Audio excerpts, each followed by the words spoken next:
நம்முடைய கர்த்தராகிய இயேசு கிறிஸ்துவின் பிறப்பை கொண்டாடும்படி கடந்து வந்திருக்கும் என் அன்பான சபை மக்களுக்கும் என் இனிய கிறிஸ்துமஸ் நல்வாழ்த்துக்களை தெரிவித்துக் கொள்கிறேன்.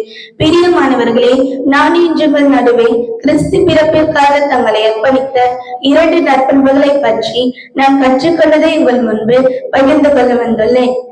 அவர்கள் யார் என்றால் மரியாள், யோசேப்பு. அவர்கள் மட்டுமே தங்களை அர்ப்பணிக்கவில்லை என்றால் நாம் இன்று இங்கு கூடி வந்து இயேசுவின் பிறப்பை கொண்டாட இருக்க முடியாது. மரியாளை தன் காலத்தில் கன்னியாகிய ஒரு பெண் கர்ப்பமானால் கல்லீரிவார்கள் என அறிந்தும் அதை பெரிதாக எண்ணாமல் தெய்வ சித்தத்திற்கு என்று தன்னை தாழ்த்தினாள். யோசேப்பு தெய்வ தூதரால் எச்சரிப்பை பெற்ற போது தேவனுடைய வார்த்தைக்கு கீழ்ப்படிந்தார்.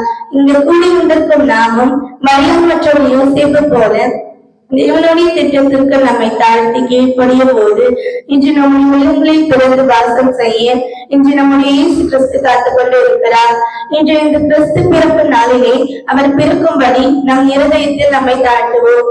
இதோ சீக்கிரமாய் நியாயம் தீர்க்கும் நியாயாதிபதியாய் வருகிறார், ஆயத்தமாகவும் ஆயத்தப்படுத்துவோம்.